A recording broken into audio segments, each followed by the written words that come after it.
We have now come to the end of the year. Yay! Can we celebrate that we made it? We did it, you guys. We came to the end of the year, and you may not feel like celebrating, but I am here to say today is all about leaning into the celebration and joy.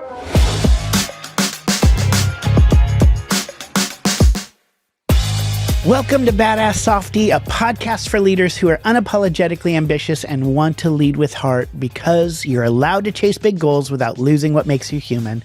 I'm your host, Dr. JJ Peterson. There's a message that the world often sends us, or at least I sometimes send myself, that says, joy is fine, but only at the right time, only when it's appropriate. Only when it fits the moment. You know, joy is great, but don't let it interrupt anything serious or important, especially if there's heavy things going on in the world, or you look back on your past year and you go, well, I don't want to celebrate everything, you know? Joy, according to the world, it should behave itself, should hold space for the appropriate time. But what I am learning is that real joy does not wait its turn. Real joy does not stand quietly in the corner until your to-do list is complete and everything's perfect. Real joy has no intention of being polite. Real joy walks into the room wearing glitter boots, carrying a karaoke microphone, and maybe even wearing a Rudolph nose. And honestly, I think this time of year brings that tension into sharp focus because the holidays show up. It's the end of the year. They have all their lights and their traditions and expectation. And all of this happens while the world around us can sometimes feel uncertain and heavy because maybe we're grieving some things that have happened this past year, or we're feeling just stretched too thin when we're running around and doing everything, or just quite frankly, we're anxious about the future. And into all of this comes Christmas and New Year's and celebration, and it often, I think, feels contradictory. But maybe that is the point. You know, a while back, Jamie walked into the living room after, it was really the day after Halloween, and said very casually, I think we should put up the Christmas decorations. And more accurately, he already had the decorations out and was beginning the process of putting up the garland. And I, being the responsible, seasonally appropriate adult I aspire to be, said, absolutely not. We just took down the skeleton. We have to give Thanksgiving its proper due. Then we go to Christmas. Thanksgiving, then Christmas. And he looked at me with this quiet seriousness and said, just directly to me, you are squashing my joy. And he was kind of joking, but that sentence stopped me because he was right. I was squashing his joy, not because I meant to, not because I do not love joy and I do not love Christmas, but because the world had trained me to save joy / Christmas for the correct or proper time. It trained me to wait for the moment when things can be calm and there's no gray lines and tidy, and wait for that kind of respectable timeline for delight. But let me say it again. Joy is not respectable. Joy is not scheduled. Joy does not ask, is this the right season? Joy is the season. So guess what we did? We put up the decorations, all of them, the day after Halloween. And because we were already in the spirit, we went shopping that weekend so we could get our daughter her own Christmas tree and decorations that she could have in her dorm room next year when she goes off to college. We put up the tree, the lights, the garland, the tiny choir of gnomes we have collected over the years. We even put up the family stockings that my Aunt Nancy made us, every bit of it. And as we decorated, I could hear that inner voice say, should we be doing this now?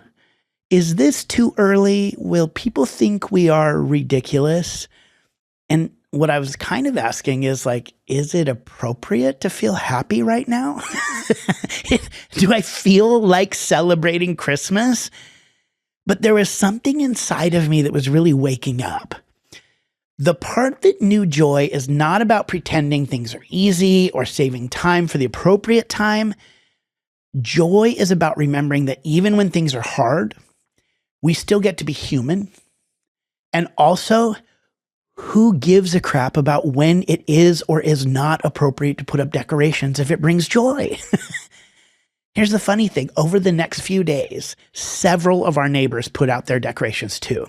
And I kind of feel like by us giving ourselves permission to have joy, we actually gave other people permission to step into their joy as well. Psychologist Barbara Fredrickson found that positive emotions broaden our perspective. Joy helps us see possibilities that stress hides. It builds resilience. It strengthens our capacity to keep going. And Ross Gay, the poet who writes so beautifully about delight, says, "Joy is the evidence of our reaching toward one another." Joy is not denial. Joy is what allows us to survive what is hard. And at the end of the year, when the world feels a bit loud and maybe even unknown or chaotic, joy becomes even more subversive. Because choosing joy in December and in the craziness is not about ignoring reality. It is about refusing to let the fear or heaviness define the entire story. Because here's the reality too, is I know the holidays are not everybody's favorite. They are hard. It's sometimes hard when your family is not together. It's sometimes hard when you feel alone. It's sometimes hard when you feel like you can't do Christmas the way you want. But here's the thing. This is why people hang lights when the days get darker. This is why we gather around tables when the cold keeps us from gathering outside and bumping into each other. This is why sometimes we sing even when our lives are imperfect. We are creating joy. We are creating warmth. We are creating the very brightness we need. Joy is resistance. Joy is defiance. Joy is saying the world may be uncertain and hard, but I will still choose something beautiful. So here is the practice I want to offer you for the end of this year. Something small and a bit audacious. Every day, choose one joyful thing that does not match the mood of the day. Let me say that again. Every day, choose one joyful thing that does not match the mood of the day. And when I say choose joy, I am not saying choose just like happiness on command. Joy comes from deeper places. Joy has roots. Research tells us that joy grows through strong connections, purpose and meaning, moments of gratitude, mindfulness and presence, acts of kindness, physical activity like dancing or taking a walk in nature, accomplishment, experiencing awe.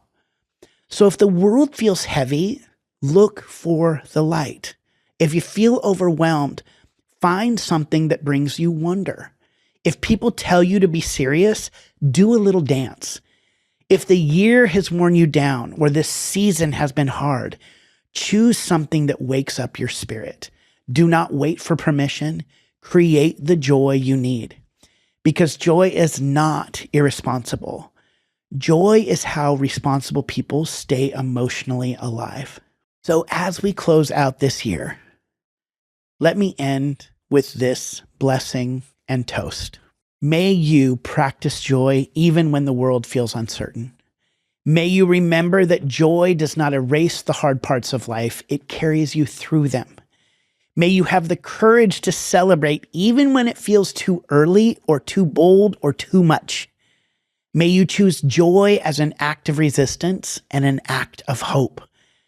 And as this year ends, may joy surprise you, sustain you, and point you towards a brighter beginning. Because we believe you can be both ambitious and kind, fun and driven, powerful and deeply human. Your leadership can inspire, your success can have soul, and your ambition can make space for everyone. That's why you're a badass softie. We'll see you next week. Thanks for listening. Follow and subscribe so you don't miss an episode. BadassSoftie.com is crafted by Fruitful Design and Strategy.